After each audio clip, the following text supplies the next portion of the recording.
Hello friends, this is Ananya Srivastava and आप देख रहे हैं द सिस्टर्स टीच क्लास 10। तो क्लास 10 की इस कक्षा में आप सभी का स्वागत।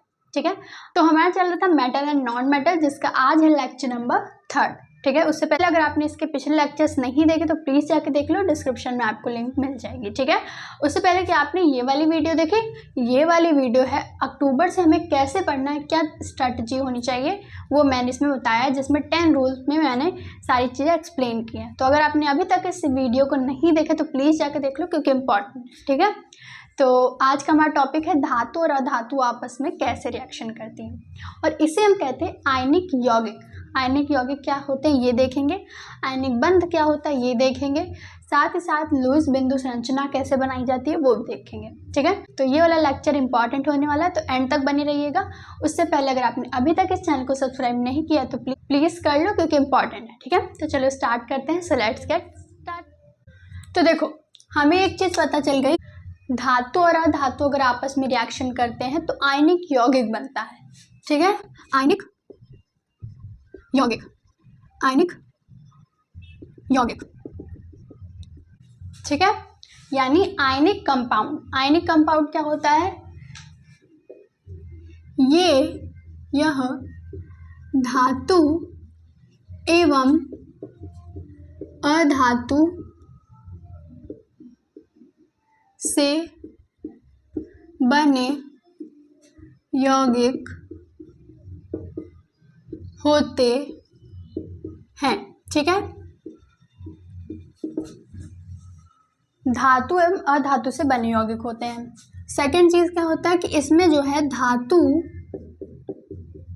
इलेक्ट्रॉन त्यागता है व अधातु इलेक्ट्रॉन को ग्रहण करता है। ग्रहण यानी लेता है। ठीक है, तो आयनिक यौगिक क्या है, ये धातु और अधातु से बने यौगिक होते हैं, और ये जो है इसमें धातु इलेक्ट्रॉन को त्यागता है और अधातु आके उसको ले लेता है। ठीक है, अब देखो, पहले मैं आपको एक चीज सिखा दूं, लुईस बिंदु संरचना। अगर आपसे कोई कहे कि आपको क्लोरीन की लुईस बिंदु संरचना लिखनी है या फिर सोडियम की लुईस बिंदु संरचना लिखनी है, तो सबसे पहले आप क्या करेंगे, सबसे पहले आप लिखेंगे इसका इलेक्ट्रॉनिक विन्यास। ठीक है, लिखो, क्लोरीन का क्या होगा 2 8, क्लोरीन 17 का क्या होगा 2 8 और 7। ठीक है, ये इसका हो जाएगा इलेक्ट्रॉनिक विन्यास, और इसका क्या होगा, इसका हो जाएगा 2 8 और 1। ठीक है, सोडियम कितने होते हैं, सोडियम 11 होता है इसका, तो सोडियम 11 का 2 8 1 हो जाएगा। ठीक है, अब देखो, अब इसमें हमें इन दोनों से कोई मतलब नहीं है, 2 और 8 यानी इसके अंदर वाले कक्षक से हमें कोई मतलब नहीं है, हमें मतलब है इसके बाहरी कक्षक से। हम देखेंगे कि इसके बाहरी कक्षक में कितने इलेक्ट्रॉन्स हैं। ठीक है, अब देखो, मान लो क्लोरीन का हमें पता चल गया कि इसके बाहरी कक्षक में 7 इलेक्ट्रॉन है। ठीक है, 7 इलेक्ट्रॉन। अब देखो क्या करेगा क्लोरीन, अब हम इसकी बनाएंगे लुईस बिंदु स्ट्रक्चर, लुईस बिंदु संरचना, या फिर इसे आप इलेक्ट्रॉन संरचना, इलेक्ट्रॉन बिंदु संरचना भी कह सकते हैं। ठीक है, तो देखो Cl है यहाँ पे। अब इसका हमें पता है कि इसके पास 7 इलेक्ट्रॉन्स है बाह्यतम कोश में, तो हम 7 इलेक्ट्रॉन बना देंगे इसके पास। हम इसे बिंदु से बना सकते हैं, बिंदु से इलेक्ट्रॉन को बना सकते हैं, या फिर क्रॉस से भी बना सकते हैं। तो मैं क्रॉस का इस्तेमाल करती हूँ ना, 1 2 3 4 5 6 और 7। तो ये बन गया क्लोरीन का इलेक्ट्रॉन बिंदु संरचना। ठीक है, अब देखो सोडियम का कैसे बनेगा, हमें दिख रहा है कि इसके बाह्यतम कोश में 1 इलेक्ट्रॉन है, यानी 1 इलेक्ट्रॉन है। तो सोडियम का और सिंपल हो जाएगा, बस हम सोडियम लिख के यहाँ पे इसके यहाँ पे एक क्रॉस या फिर डॉट बना देंगे, तो हमारा हो जाएगा सोडियम का इलेक्ट्रॉन बिंदु संरचना। ठीक है, ऐसे ही आप किसी का भी बना सकते हो। एक मैं और एग्जांपल लेती हूँ, मान लीजिए आप बना रहे हैं मैग्नीशियम का। ठीक है, तो सबसे पहले हमें आना चाहिए कि मैग्नीशियम का परमाणु क्रमांक क्या है, तो ये आता है सोडियम के जस्ट बाद सोडियम मैग्नीशियम, तो इसका हो जाएगा 12।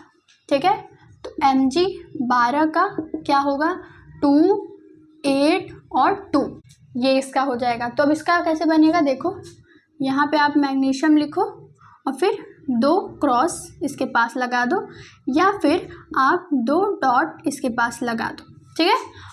एंड इसे कोई हम कह देंगे इलेक्ट्रॉन बिंदु संरचना। आई होप अब आपको ये बनाने आ गए होंगे। अब हम बढ़ते हैं अपने नेक्स्ट स्टेप पे, ठीक है। तो पहले मैं इसे इरेज कर, तो अब हम देखेंगे हमारे आयनिक यौगिक के एग्जाम्पल्स, ठीक है।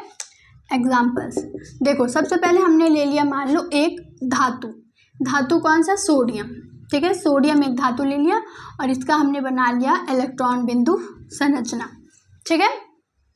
इसके इलेक्ट्रॉन को हमने क्रॉस से दर्शा दिया।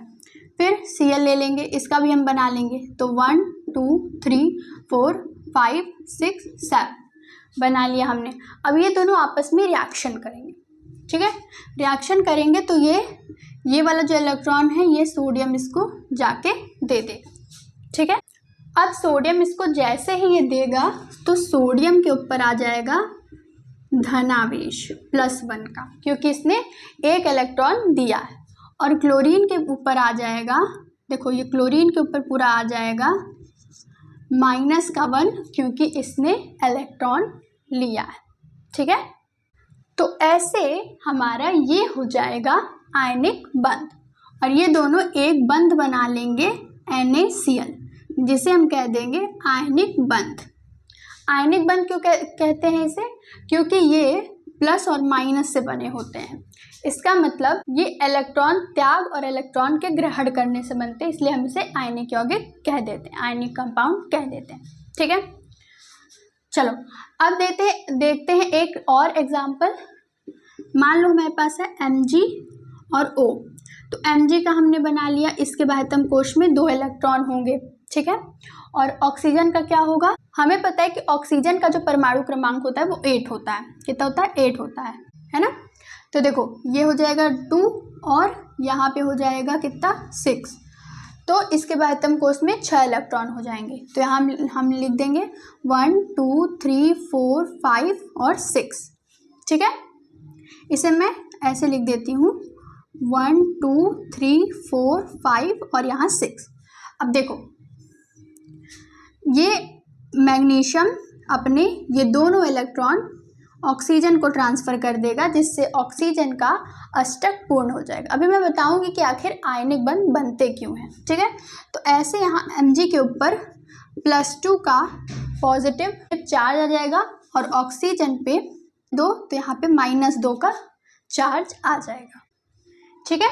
तो ऐसे चीज़ें हो जाएंगी। अब देखो ये जो कंपाउंड बने, यहाँ पे NaCl बना और यहाँ पे MgO बना, इन्हें हम कहते हैं आयनिक कंपाउंड, यानी कि आयनिक यौगिक, ठीक है। और इनमें जो बंध बन रहा है, उसे हम कहते हैं, बंध को क्या कहेंगे, आयनिक बंध, ठीक है। यौगिक कहेंगे आयनिक यौगिक और बंध को कहेंगे आयनिक बंध, ठीक है। तो देखो अब मैं आपको बताती हूँ आखिरकार आयनिक बंध बनते क्यों हैं, ठीक है। इनका क्या रीज़न होता है। देखो तो सभी लोग, धातु हो चाहे अधातु हो, पूरे तत्व चाहते हैं कि उनको स्थायित्व प्राप्त हो, स्टेबिलिटी प्राप्त हो, ठीक है, स्थायित्व प्राप्त हो, इसलिए वो अपने अष्टक पूर्ण करना चाहते हैं। तो देखो सोडियम का हमें पता है कि इसका इलेक्ट्रॉनिक विन्यास होता है 281, है ना। तो 281 होता है, तो इसने जब एक इलेक्ट्रॉन त्यागा तो देखो इसके बाह्यतम कोश में 8 इलेक्ट्रॉन हो गए, यानी इसका अष्टक पूर्ण हो गया। उसी प्रकार क्लोरीन का जो होता है इलेक्ट्रॉनिक विन्यास वो होता है 2 8 और 7। तो जैसे ही क्लोरीन को एक इलेक्ट्रॉन मिला तो इसके 7 से यहाँ पे 8 हो गए, तो इसके भी बाह्यतम कोश में 8 इलेक्ट्रॉन पूरे हो गए, यानी इसका अष्टक पूर्ण हो गया। तो सभी धातुएं या अधातु इसलिए आयनिक बंध बनाते हैं ताकि उनका अष्टक पूर्ण हो जाए और वो स्थायित्व की ओर चले जाए, उनको स्थायित्व की प्राप्ति हो जाए, ठीक है। अब देखो ऐसे में उत्कृष्ट गैसें जो होती हैं, उत्कृष्ट गैसें, यहाँ आप नोट करो, उत्कृष्ट गैसें ये रिएक्शन नहीं करती। उत्कृष्ट गैसें क्या होती हैं, जैसे हीना, नीना और यानी हीलियम, नियॉन और आर्गन, ये सब उत्कृष्ट गैसें होती हैं। तो ये रिएक्शन नहीं करती, क्योंकि इनके बाह्यतम कोश में ऑलरेडी 8 इलेक्ट्रॉन उपस्थित होते हैं, यानी इनका स्टेप पूर्ण होता है। ठीक है, आई होप आपको सारी बातें क्लियर हो गई होंगी। अब हम देख लेते हैं फटाफट से इस आयनिक यौगिकों के गुणधर्म। ठीक है, उससे पहले मैं इसको इरेज करती हूँ। पीडीएफ कहाँ मिलेगी? टेलीग्राम चैनल पे जाके ज्वाइन कर लेना, डिस्क्रिप्शन में लिंक मिल जाएगी। ठीक है, तो अब हम देखने जा रहे हैं आयनिक यौगिकों के गुणधर्म। तो जो हमारे आयनिक यौगिक होती है, इनकी अवस्था क्या होती है? ये ठोस अवस्था में पाए जाते हैं। ठीक है, ये ठोस अवस्था में पाए जाते हैं, परंतु पीटने पर टूट जाते हैं। इसका मतलब कि इसमें आघातवर्धन्यता का गुण नहीं पाया जाता, जैसे धातु में पाया जाता है, नहीं पाया जाता, बल्कि ये भंगुर होते हैं, यानी पीटने पर बिखर जाते हैं, टूट जाते हैं। ठीक है, सेकंड चीज़ है कि इनमें प्रबल आकर्षण बल होता है। देखो अभी मैं इसको एक्सप्लेन करती हूँ। इनमें प्रबल आकर्षण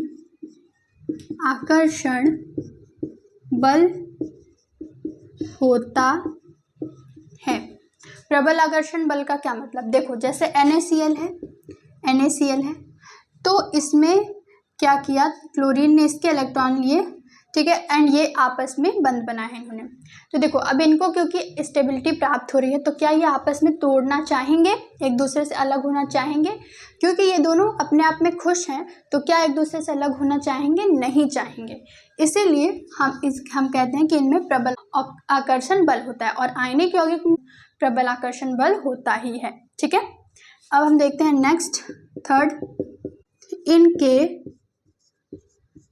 गलनांक व क्वथनांक उच्च होते हैं। अब देखो जाहिर सी बात है कि अगर इनमें प्रबल आकर्षण बल है तो इन्हें आसानी से अलग नहीं किया जा सकता। गलनांक क्या होता है? जिस पॉइंट पे कोई चीज़ जम जाए, है ना, और क्वथनांक क्या होता है? जिस पॉइंट पे कोई चीज़ उबल जाए। तो देखो अब जब इनमें प्रबल आकर्षण बल है तो ये ना आसानी से जम पाएंगे एंड ना ही ईजिली टूट के ऊपर जा पाएंगे, यानी ना ही ये उबल पाएंगे। अब आप देखना, एक एक्सपेरिमेंट करना, पानी लेना और उसको नॉर्मली पानी को गर्म करना, बहुत जल्दी गर्म हो जाएगा। ठीक है, पर जब आप उसमें नमक डाल के उसको गर्म करेंगे तो आप देखना कि वो चीज़ें जल्दी से वाष्पित नहीं होगी। और क्योंकि मैं एक एक्स्ट्रा थिंग आपको बता देती हूँ, 12th की चीज़ है, क्योंकि NaCl एक अवाष्पशील पदार्थ होता है, नमक जो है वो अवाष्पशील पदार्थ होता है, यानी वाष्प में कन्वर्ट नहीं होता, इसलिए भी ये चीज़ें ज़्यादा होंगी। ठीक है, तो गलनांक व क्वथनांक उच्च होता है। नेक्स्ट क्या है? नेक्स्ट है कि आयनिक यौगिक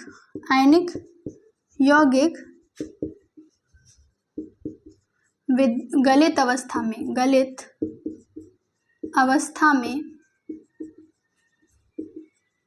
विद्युत का चालन करते हैं। इसका मतलब क्या हुआ? विद्युत क्या है? विद्युत है हमारी इलेक्ट्रिसिटी। ठीक है, यानी कि अगर आप आप नमक को अगर पानी में घोल के उसमें इलेक्ट्रिसिटी प्रवाहित करेंगे, ठीक है, यानी विद्युत धारा प्रवाहित करेंगे, करंट उसमें लाएंगे, तो इजीली वो चीज़ें हो जाएंगी, प्रवाहित हो जाएगी धारा। ठीक है, तो यही होता है। और अगर आप नमक को ऐसे लेके उसमें प्रवाहित करेंगे धारा, तो नहीं होगा। यानी कि अगर हमें आयनिक यौगिक को चाहिए कि वो विद्युत का चालन करे, तो उसको सबसे पहले हमें पानी में मिक्स करना पड़ेगा, यानी उसको गलित अवस्था में लाना पड़ेगा, तभी जाके ये विद्युत का चालन कर पाएंगे, यानी इलेक्ट्रिसिटी प्रोवाइड कर पाएंगे। देखो इसके लिए भी एक एक्सपेरिमेंट है। तो देखो कैसे चालन करेंगे मैं आपको भी एक्सप्लेन करती हूँ। तो देखो यहाँ पे आपने मान लीजिए एक प्लग लिया, ठीक है, ये क्या है? प्लग है एंड यहाँ से तार गया है और यहाँ पे एक लगा है हमारा लाइट, ठीक है, ये क्या है? बल्ब है। ठीक है, अब आप क्या करिए कि यहाँ से काट दीजिए तार और यहाँ से तार काट दीजिए। ठीक है। जब तार काट देंगे तो ये ऐसे हो जाएगा, ठीक है, ऐसे हो जाएगा। अब क्या करना है, एक लेना है बीकर, और बीकर में H2O यानी जल प्लस NaCl जो कि एक आयनिक यौगिक है डाल दो, ठीक है।